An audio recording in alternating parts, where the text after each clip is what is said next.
class 10. This question paper was asked in 2024 UP board examination. This question paper is set number 6 and the question paper code is 817HM, and in this video I am going to solve this question paper. Part A. तो चलिए शुरू करते हैं part A को solve करने की प्रक्रिया की तरफ। Question number 1 to 3, question number 1 से 3 ये आपका अनसीन पैसेज दिया हुआ है। सबसे पहले इस अनसीन पैसेज को एक बार पढ़ता हूँ। अबाउट 500 years ago, लगभग 500 वर्ष पहले, अ टाउन कॉल्ड हेमलिन इन नॉर्थ जर्मनी, नॉर्थ जर्मनी में यानी कि उत्तरी जर्मनी में हेमलिन नामक एक नगर था। Was overrun with rats, और यह नगर चूहों के आतंक से प्रभावित था। The rats were so big, चूहे इतने बड़े थे, that they use to fight the dogs, कि वे कुत्तों से फाइटिंग करते थे, एंड किल द कैट्स, और बिल्लियों को मार देते थे, and bite the babies in the cradles, और क्रैडल्स में पालने में बच्चों को जो है कि काट लेते थे।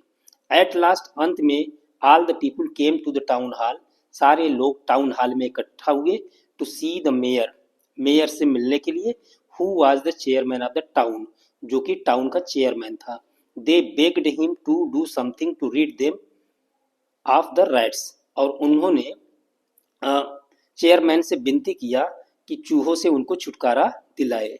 द नेक्स्ट डे, अगले दिन, the mayor held a meeting, mayor ने एक मीटिंग लिया, और a tall man in queer long coat from heel to head enter the hall, और फिर क्या हुआ, एक लंबा सा आदमी विचित्र सा लंबी सी कोट हिल से लेकर एड़ी से लेकर सिर तक पहने हुए था, वह हॉल में प्रवेश किया। He went up to the table, वह टेबल के पास गया, एंड सेड, और कहा, I can rid your town of rats, मैं आपके टाउन को, नगर को चूहों से मुक्ति दिला सकता हूँ, इफ यू पे मी 1000 पीसेस ऑफ गोल्ड, अगर आप मुझे 1000 पीसेस गोल्ड के देते हैं। We shall be glad to give you much more than that, to be rid of the rats, said the mayor. Mayor ने कहा कि हमें तो खुशी होगी कि यदि आप चूहे से छुटकारा दिलाते हैं तो इससे ज़्यादा मैं आपको दूंगा। तो ये अनसीन पैसेज हमने एक बार रीड कर लिया, और यहाँ 3 जगह देखिए मैंने इसको सर्किल किया हुआ है। एक दिया है इन नॉर्थ जर्मनी, यानी कि हेमलिन कहाँ पर स्थित था, नॉर्थ जर्मनी में, और यहाँ पर दिया सर्किल किया है मैंने 1000 पीसेस ऑफ गोल्ड, अर्थात कि जो टालमैन था उसने कितना डिमांड किया था, 1000 पीसेस गोल्ड का। और यहाँ पर क्वियर, क्वियर शब्द से रिलेटेड क्वेश्चन बना हुआ है। तो चलते हैं क्वेश्चन नंबर 1 की तरफ। Question number 1, the town Hamelin was in, option A East Germany, B West Germany, C North Germany, D South Germany. तो अब आपको उत्तर पता चल गया होगा कि हेमलिन जो है कहाँ स्थित है, नॉर्थ जर्मनी में। तो क्वेश्चन नंबर 1 का करेक्ट आंसर होगा ऑप्शन सी, नॉर्थ जर्मनी, क्योंकि यहाँ भी नॉर्थ जर्मनी दिया है और यहाँ पर भी नॉर्थ जर्मनी दिया है, तो ऑप्शन सी। चलते हैं क्वेश्चन नंबर 2 की तरफ। Question number 2, a tall man in queer long coat demanded, तो जो लंबा व्यक्ति था जिसने विचित्र सी और लंबी सी कोट पहने हुई थी, उसकी मांग थी, number option A 1000 pieces of gold, B 500 pieces of gold, C 10,000 pieces of gold, D 5000 pieces of gold. तो क्वेश्चन नंबर 2 का करेक्ट आंसर है option A, 1000 pieces of gold. अभी हमने अनसीन पैसेज में देखा, उसको सर्किल भी किया था कि उसको 1000 पीसेस ऑफ गोल्ड की डिमांड थी उसकी। क्वेश्चन नंबर 3 है, which word in the passage means strange. अब इसमें पूछा है कि पैसेज में किस शब्द का मीनिंग है स्ट्रेंज। स्ट्रेंज का मतलब विचित्र। तो देखिए स्ट्रेंज विचित्र अर्थ होता है, और आपके पैसेज में क्वियर शब्द आया है, क्वियर, तो क्वियर माने होता है स्ट्रेंज, और इसको भी मैंने सर्किल किया था। तो इसका आंसर देखिए ऑप्शन ए big, B tall, C queer, D bite. तो क्वेश्चन नंबर 3 का करेक्ट आंसर है option C. Question number 4 to 8, question number 4 से लेकर 8 तक आपका ग्रामर पर बेस्ड है। तो चलते हैं क्वेश्चन नंबर 4 की तरफ। द ट्रेन, उसके बाद गैप दिया है, before I reached the station. यह क्वेश्चन बार बार यूपी बोर्ड की परीक्षा में रिपीट कर रहा है। यदि बिफोर वर्ड से दो सेंटेंस ज्वाइन किए गए हैं तो जो बिफोर के पहले अगर बाद वाला पास्ट इंडिफिनिट है तो पहले वाला पास्ट परफेक्ट होगा। तो यहाँ पर देखिए आई रिच्ड, बिफोर के बाद वाला पहले देख लेते हैं। बिफोर के बाद दिया है आई रिच्ड, आई रिच्ड, इसका मतलब ये पास्ट इंडिफिनिट है। तो अगर ये पास्ट इंडिफिनिट है तो ये आपका पास्ट परफेक्ट होगा। तो पास्ट परफेक्ट हम ऑप्शन में देखते हैं। स्टार्ट्स, ये इंडिफिनिट है यानी कि प्रेजेंट इंडिफिनिट है। स्टार्टेड, ये पास्ट इंडिफिनिट है। हैड स्टार्टेड, हैड लगा है तो ये आपका पास्ट परफेक्ट है। तो ये इसमें ऑप्शन सी, क्वेश्चन नंबर 4 का करेक्ट आंसर होगा option C. The train had started before I reached the station. तो बिफोर के पहले वाला पास्ट परफेक्ट और बिफोर के बाद वाला पास्ट इंडिफिनिट टेंस होगा। Question number 5, Mohan is taking rest gap a tall tree. Mohan rest ले रहा है एक लंबे से पेड़ के नीचे, अंडर होगा। तो Mohan is taking rest under a tall tree, in a tall tree, about a tall tree, with in a tall tree, नहीं, ये इन, अबाउट, विद इन नहीं होगा। तो क्वेश्चन नंबर 5 का करेक्ट आंसर होगा ऑप्शन ए, अंडर। तो Mohan is taking rest under a tall tree. Question number 6 है, rearrange the following word clusters to make a meaningful sentence. आपको एक मीनिंगफुल सेंटेंस बनाना है और मीनिंगफुल सेंटेंस बनाने के लिए आपको वर्ड क्लस्टर्स का यूज करना है और राइट अरेंजमेंट में इसको करना है। यहाँ पर दिया हुआ है C, lot, a, of, books, borrowed, has, me, from. तो इसको आपको रीऑर्डरिंग करना है। तो रीऑर्डरिंग करने में सबसे पहले आपको सब्जेक्ट लाना है, सब्जेक्ट के बाद वर्ब लाना है, उसके बाद ऑब्जेक्ट लाना है। तो सबसे पहले हम सब्जेक्ट देखते हैं। तो इस सेंटेंस में सब्जेक्ट क्या हो सकता है? C, lot, a, books, of, borrowed, has, me, from.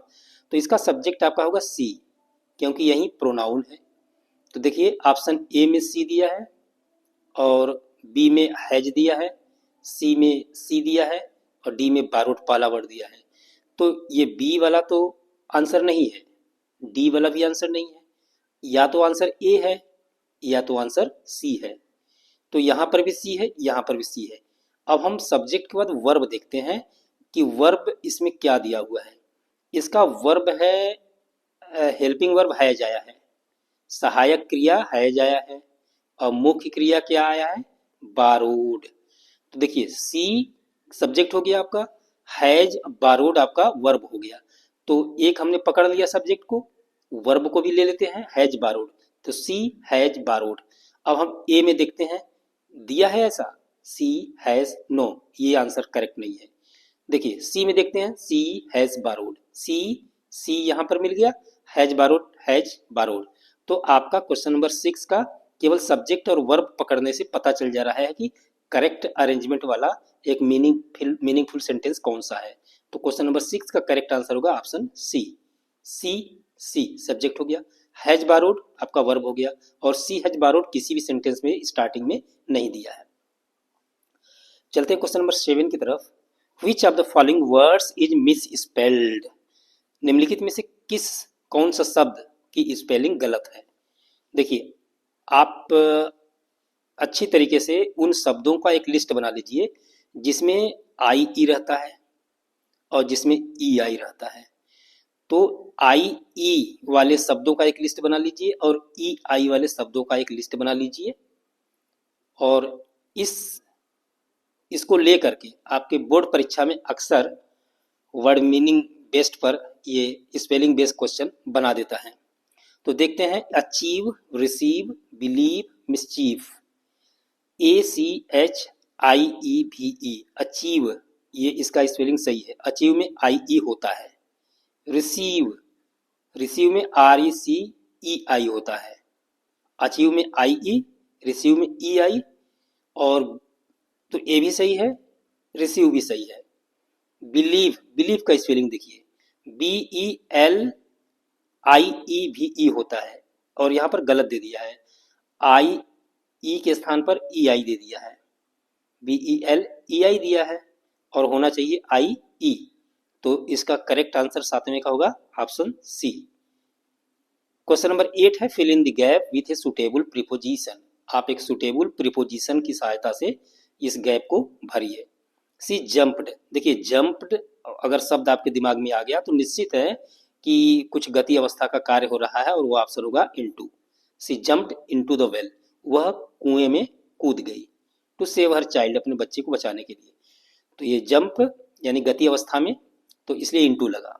चलते हैं क्वेश्चन नंबर 9 और 10 की तरफ, जो आपका प्रोच के पैसेज पर बेस्ड है। क्वेश्चन नंबर 9, 10 आपका प्रोच का पैसेज है। सबसे पहले इस प्रोच के पैसेज को मैं रीड करता हूं और ये पैसेज दिया है Nelson Mandela long walk to freedom नामक चैप्टर से। I knew that the oppressor must be liberated just as surely as the oppressed. A man who takes away another man's freedom is a prisoner of hatred. He is locked behind the bars of prejudice and narrow mindedness. I am not truly free if I am taking away someone else's freedom, just as surely as I am not free when my freedom is taken away from me. The oppressed and oppressor alike are robbed of their humanity. तो question number 9 है कि who according to Mandela is not free. Mandela के अनुसार कौन free नहीं है? Mandela के अनुसार कौन आजाद नहीं है? अप्रेसर की अप्रेस्ड की दोनों की कोई नहीं।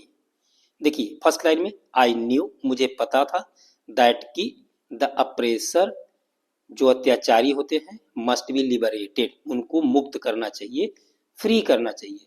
Just as surely as the oppressed, जैसे कि जो अत्याचार को सहन करने वाला है उसको मुक्त करना चाहिए। तो इसमें लिबरेटेड की बात हो रही है अप्रेसर के लिए भी अप्रेस्ड के लिए भी। तो इसका आंसर ए भी होगा बी भी होगा। तो करेक्ट होगा option C, both A and B. Question number 10 है a man who takes away another man's freedom is. ये सेम टू सेम लाइन आपका यहाँ पर दिया है, देखिए यहाँ दिया है a man who takes away another man's freedom, बिल्कुल मिला ना। अब उसके बाद देखिए इज, इसके बाद क्या दिया है a prisoner of hatred, a prisoner of hatred. तो ऑप्शन होगा करेक्ट ऑप्शन बी। चलते हैं क्वेश्चन नंबर 11 टू 13 की तरफ। Question number 11 to 13, choose the correct option to answer the following questions. ये आपका भी प्रोज से ही क्वेश्चन लिया गया है। How much money did Lencho ask for. Lencho ने कितना पैसा मांग किया था? ये तो लगभग सारे बच्चों को पता ही होगा कि उसने 100 पेसो की मांग की थी। तो इसका करेक्ट आंसर होगा option A 100 pesos. Question number 12 है according to Mandela what is the greatest wealth of nation. ये भी बहुत पॉपुलर क्वेश्चन है कि मंडेला के अनुसार एक नेशन का यानी एक राष्ट्र का सबसे बड़ा धन क्या होता है? मिनरल्स होता है, जेम्स होता है, डायमंड्स होता है, पीपुल होता है। तो आपको बच्चों पता होगा इसका करेक्ट आंसर होगा पीपुल। यानी मंडेला के अनुसार एक नेशन का सबसे बड़ा वेल्थ यानी कि धन उसके लोग होते हैं, मिनरल्स नहीं होता है, जेम्स नहीं होता है, डायमंड्स नहीं होता है। तो क्वेश्चन नंबर 12 का करेक्ट आंसर होगा option D people. Question number 13 है कि why does Anne want to keep a diary, यानी कि एनी फ्रैंक डायरी क्यों रखना चाहती थी अपने पास? Option A she has no close friends, option B she loves to write, यानी कि ऑप्शन ए उसको कोई फ्रेंड्स नहीं था, बी वो लिखना पसंद करती थी, she wants people to read about her letter, और वह चाहती थी कि उसके बारे में लोग बाद में पढ़ें, और the she likes the idea of it, और उसे यह आइडिया पसंद था। तो एनी फ्रैंक डायरी क्यों लिखना चाहती थी, क्यों रखना चाहती थी? इसका करेक्ट आंसर होगा C has no close friends, diary को ही उसने अपना क्लोज फ्रेंड बनाया था। तो क्वेश्चन नंबर 13 का करेक्ट आंसर होगा option A. Question number 14 to 15 आपका पोएट्री बेस्ड है और ये आपकी सिलेबस में टेक्स्ट बुक में दिया गया एक पोयम का एक स्टेंजा दिया हुआ है और दिया है कि रीड द गिवन एक्सट्रैक्ट, इस एक्सट्रैक्ट को पढ़िए। आपके सामने एक स्टेंजा दिया हुआ है and choose the correct option to answer the following questions. जो क्वेश्चन नंबर 14 15 क्वेश्चन है उसका आंसर इस पे छाट करके देना है। और ये पोयम जो लिया गया है और टाइगर इन द जू नामक पोएम से लिया गया है, जिसके पोएट है Leslie Norris. He hears the last voice at night, the patrolling cars, the patrolling cars, patrolling का मतलब होता है गश्त लगाना, and stairs with his brilliant eyes at the brilliant stars. चलते हैं क्वेश्चन नंबर 14 और 15 की तरफ। Question number 14, what is the tigers attitude towards visitors. देखिए, जो टाइगर इन द जू है, यानी कि जो चिड़ियाघर में टाइगर बंद है, और उसका एटीट्यूड क्या है। कोई विजिटर आता है, दर्शक आता है, तो क्या वो उसे लव करता है? नो। क्या उसे हेटिंग करता है? नो। इग्नोरिंग करता है? हाँ। क्वेश्चन नंबर 14 का करेक्ट आंसर होगा ऑप्शन सी, इग्नोरिंग, यानी उसको नजरअंदाज करता है, क्योंकि वो बंद है ना, बार्स के अंदर बंद है, तो वो कुछ कर नहीं सकता है, इसलिए वो इग्नोरिंग करता है। क्या वो थ्रेटनिंग करता है, डराता धमकाता है? नहीं। तो क्वेश्चन नंबर 14 का करेक्ट आंसर होगा option C, ignoring. Question number 15 है, what is patrolling at night. रात के समय कौन गश्त लगा रहा है, पेट्रोलिंग कौन कर रहा है? तो हमने स्टेंजा पढ़ते समय देखा, द पेट्रोलिंग कार्स, तो ऑप्शन ए करेक्ट आंसर है। Question number 16 to 20, question number 16 से 20 तक आपका सप्लीमेंट्री रीडर से क्वेश्चन पूछा है। क्वेश्चन नंबर 16 देखते हैं, who was thief in the story, the thieves story. आपकी जो स्टोरी है द थीफ्स स्टोरी, उसमें चोर कौन है? ए हरि सिंह, बी अनिल, सी मंगल पांडे, डी सुरेश। तो मंगल पांडे और सुरेश नाम का तो कोई कैरेक्टर ही नहीं है इस चैप्टर में, और दो ही कैरेक्टर है, एक हरि सिंह और दूसरा अनिल। तो इसमें चोर कौन है आपको आंसर पता चल गया होगा, ऑप्शन ए हरि सिंह। क्वेश्चन नंबर 17 है, what was ट्रिकीज actual problem. Tricky जो कि एक कुत्ता था, उसका वास्तविक समस्या क्या थी? क्या उसको फीवर था, या फिर उसको मलेरिया था, या उसको मेलन्यूट्रिशन था, कुपोषण था, या vomiting because of excess food, अधिक खाने की वजह से उल्टी होती थी। तो इसका भी आंसर आपको पता चल गया होगा। तो क्वेश्चन नंबर 17 का करेक्ट आंसर है vomiting because of excess food, vomiting because of excess food. अब रही बात माल न्यूट्रिशन की, आपके दिमाग में माल न्यूट्रिशन भी चल रहा होगा, लेकिन माल न्यूट्रिशन मिसेस पंपरी वो सोचती थी, मिसेस पंपरी वो सोचती थी कि ट्रिकी जो है कि माल न्यूट्रिशन का शिकार है, लेकिन उसकी एक्चुअल प्रॉब्लम यही थी, वोमिटिंग होती थी एक्सेस फूड लेने की वजह से। क्वेश्चन नंबर 18 है कि what type of man was Griffin. Griffin किस प्रकार का मैन था? Option A lawless person, option be brilliant scientist. देखिए, दोनों ग्रिफिन के करेक्टर की विशेषता है। ग्रिफिन एक लॉलेस पर्सन भी था और ग्रिफिन एक ब्रिलियंट साइंटिस्ट भी था। तो इस क्वेश्चन नंबर 18 का करेक्ट आंसर होगा option C, both A and B. Question number 19 है, एब्राइट, रिचर्ड एब्राइट, ये आपका the making of a scientist नामक चैप्टर से लिया गया है।